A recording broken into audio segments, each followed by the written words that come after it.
Here's the top 10 ChatGPT hacks that you probably haven't tried yet. ChatGPT seems to be coming out with new features, new upgrades almost every other week now. And then when you throw on top of that all the other generative AI tools out there that are doing the same thing, it's almost impossible to keep up, even if you're in the business of trying to keep up. So for those of you who don't have time to learn all of the latest features, all of the latest upgrades, here's the video for you. These are the top 10 ChatGPT hacks. These are upgrades and new features that you may not have known about and can significantly make you more efficient.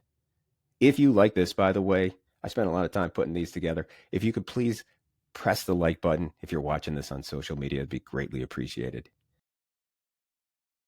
My first and most important feature is voice mode. I use this all the time. Voice to voice is by far the feature that I use the most. I would always go to my app when I needed to speed up the process of whatever it was that I wanted from ChatGPT. Now, as you can see, it's included in the desktop. It's right in the lower right corner of the prompt box. You just toggle over. It says use voice mode. Let's give it a try. Hi, ChatGPT. I'm speaking to everybody about voice to voice on the desktop. Say hi. Hi everyone, great to be here. Voice to voice on the desktop is a game changer, isn't it? It makes our interactions so much more dynamic and engaging. What's on your mind today?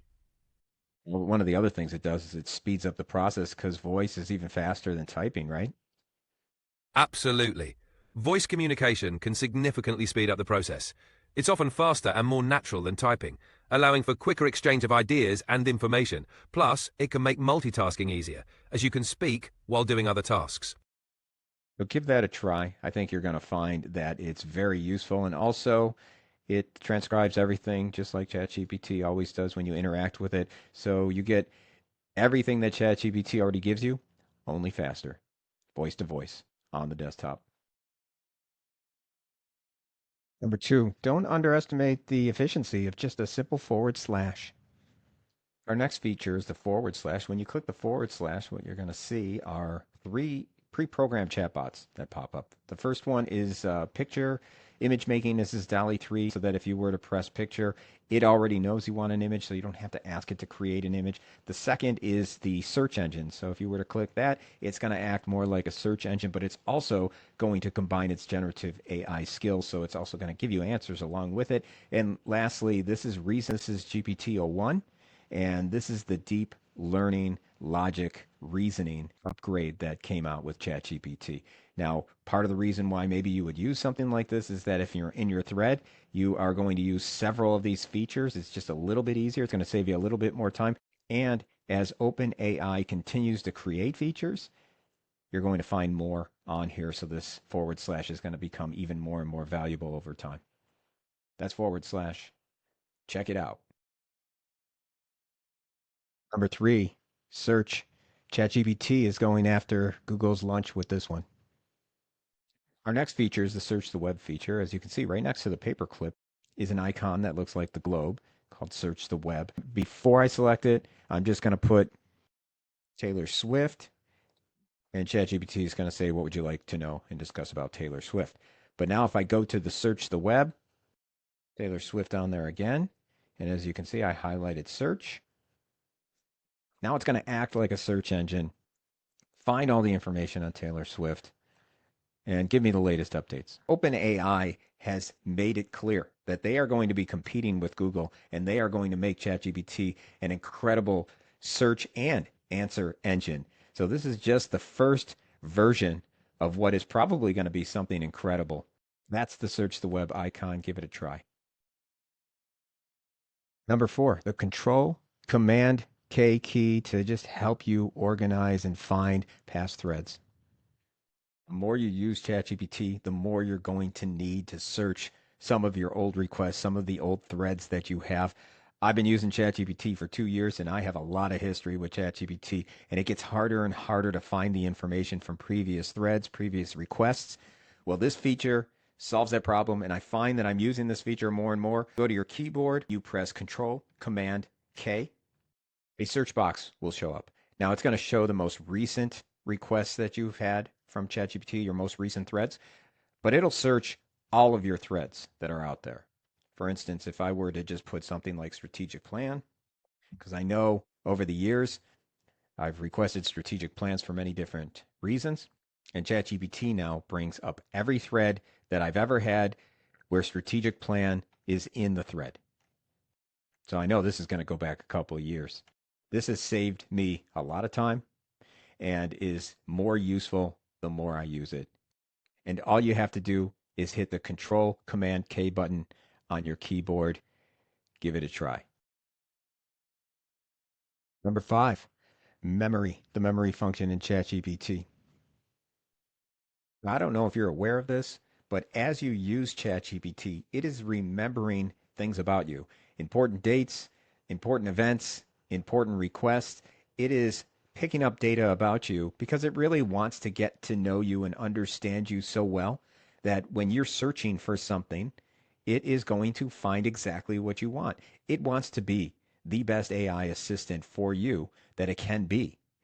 Now, if that makes you uncomfortable, that is remembering a lot of different things about you, you can go and check out what it already has remembered about you, and you could adjust it if you want to. All you'd have to do is go to your profile picture in the top right corner, click that, go to settings, and select personalization. And that's where the memory is. First of all, the memory is default on. If you don't want ChatGPT to even learn anything about you, you can turn it off. Now, what it says here is ChatGPT will become more helpful as you chat, picking up on details and preferences to tailor its responses to you. You could also tell it to remember things about you. Like you could tell it if you want that your birthday is July 6th or something like that, if you really want to. It will then remember anything that you want along with what it randomly selects. Now, if you want to manage this, you can go to manage here, pick that, and it's going to show you everything that it randomly remembered about you. And if you don't like some of these, or if these are inconsistent with what you want it to remember you by, you could just go to the trash can, click that, have it forget for good. Or you could just clear all the memories if you want to. You could just press it and just clear them all if you want. That's up to you. But the whole reason behind all of this memory is that ChatGPT wants to be the best AI assistant that it can for you and wants to customize the experience for you. And that is ChatGPT memory. All you got to do is hit your profile picture, go to settings, and select personalization. It's right there for you. Number 6, temporary chat. You can go incognito if you want to. Now that you know that ChatGPT is remembering things about you, there may be times where you want to prompt ChatGPT on something that you don't want it to remember. So you kind of want to be in incognito mode, and that is our next feature. If you go over to ChatGPT 4.0 and you click on that, it'll open up the different models that you have options to use. And what you'll see at the bottom is what's called temporary chat. So if you click temporary chat, you'll see it says temporary chat. This chat won't appear in history, use, or create memories, or be used to train our models. For safety purposes, we may keep a copy for up to 30 days. So basically, you can ask it anything, and it's not going to remember it. So for instance, if you want to ask ChatGPT how many chicken nuggets are too many in one sitting, and it tells you everything you need. And then once you're happy with the answers that you're getting there, you could turn off your temporary chat, and now you're back again. ChatGPT temporary chat, give it a try. Number 7, improve the model for everyone. Don't forget ChatGPT is training on everything you do. One of the things that ChatGPT is doing as you're using it is that it is learning from every interaction that it has with you. It is training. It is getting smarter every day, and it's thanks to you and everybody else who's using it that's helping it get smarter and smarter. Now, the risk associated with that is that if you put something confidential or proprietary on ChatGPT, it's also learning and training from that. And once it's learned that, it's now part of the ChatGPT brain. It could share whatever it learned with other people. Now, if that concerns you, you can manage that. And that's our next feature, data controls. So if you go to your profile picture in the top right corner and you click that and you go to your settings, you'll see where it says data controls. You click data controls, and Right at the top, it says improve the model for everyone. What that means is that ChatGPT is training on all of your data and it is default on. So if you click that, you'll see where it says improve the model for everyone. And what does that mean? Allow your content to be used to train our models, which makes ChatGPT better for you and everyone who uses it. We take steps to protect your privacy. You could learn more about that. If you're uncomfortable with that, you can turn it off. If you turn it off, it's not going to affect the quality of the results that you get. You're still going to get the same results from ChatGPT, whether the training is on or off. So you don't have to worry about that. Secondly, it is a layer of protection if you accidentally put something confidential or proprietary on there. Now, that doesn't mean that something confidential or proprietary isn't going to still sneak through, but it certainly allows for another layer of protection because, in theory, it's not training. However, be mindful that in the fine print, it still holds on to every interaction, every request you've made from ChatGPT. OpenAI is going to hold on to it for 30 days for abuse monitoring. So it is still out there. There is still a risk. I think I'm going to turn mine off. And again, how do you get there? Go to your profile picture, hit settings, hit data controls, and then go to improve the model for everyone. It's default on. You can turn it off and then press done. Check it out. Number 8, customize ChatGPT. ChatGPT doesn't have to sound so robotic. It can sound a lot more like you. The more you use ChatGPT, the easier it is to recognize when somebody else is using generative AI like ChatGPT, especially if they're not using this technology correctly and they're just letting ChatGPT answer it because typically it sounds very robotic. It does not sound like them. You always want to use this technology where you're including your voice in it, where it sounds like you, and where it's very difficult, if impossible, to determine that you're using generative AI. Now, one of the features that ChatGPT has that can help you significantly in having it sound like you and making it very hard for anybody to know that you're using this powerful technology, it's called Customize ChatGPT. So if you go to your profile picture, you click that, you go to customize ChatGPT, and you'll see that there's 2 boxes that you'll need to fill out. The first box is what would you like ChatGPT to know about you to provide better responses. So this is where you can put your personal, professional information. Basically, what I did is I took information that was right on my website, copy paste. I also instructed it that even though my name is Anthony DeSimone, please call me Tony, so that it's more of a personal touch, especially when I am using voice to voice. And then down below, how would you like ChatGPT to respond? You can have ChatGPT respond in any way that you want.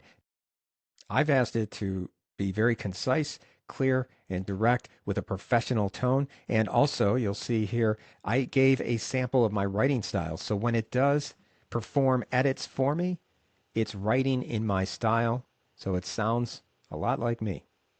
Now, the nice thing about the how would you like ChatGPT to respond is you could have it respond like any fictional or historical character. So if you want it to respond like Abraham Lincoln, it'll respond like Abraham Lincoln. If you want it to give you a positive quote after every request, it'll give you a positive quote after every request. You can certainly have some fun with that. Now, below the 2 boxes, you'll see GPT-4 capabilities where you could turn on or turn off some of the other features that ChatGPT offers, the web search, DALL-E 3, and code interpreter. That's up to you. If you have the free version, you'll find that you'll run out of usage time very quickly. And if you shut off DALL-E 3, I know that that takes up a lot of the tokens that you get. And if you shut these off, you'll probably be able to extend your time in the free version. As far as if you have a paid version, then you really don't have to worry about this because usually you're not going to run out of your tokens or run out of time. Now, if there's a reason why you don't want ChatGPT to respond like the way that you've asked it to on Customized ChatGPT, you can turn it off and then you can turn it back on whenever you want. When you've entered the information, press save and you're good to go. So now not only does ChatGPT remember things about you that are going on in your life currently, but it also has customized ChatGPT, so it knows a lot about your history as well. So it kind of puts the whole picture together. When you combine the two, it will even do a better job at acting as your customized assistant. I highly recommend that you fill out your customized ChatGPT. Give it a try. Number 9, archive. There's a lot of files out there after you start using it for a couple of years. It's time to archive. The more you use ChatGPT, the more threads or requests you're going to have, the more history you're going to have on the left-hand side over here. The more you use it, the more difficult it's going to get to find previous threads, previous history. So the next feature I want to share with you is how to organize that better. First of all, if you go to any one of your threads, any of one of your previous requests are documented and saved on the left-hand side here. You'll see if you highlight over them, there will be 3 dots, and you'll have several options. The first one is share. If you want to share this thread with anybody who uses ChatGPT, you can just press create link and copy the link, and you can send it via email. You can send it via LinkedIn, Facebook, Reddit, or X. And if you, for some reason, want to share this on the internet, you can click this box and make this chat discoverable on the web. That's up to you. And what they'll be able to do is see the link. They can review it. They can copy it. They can't edit it, but they can certainly use it.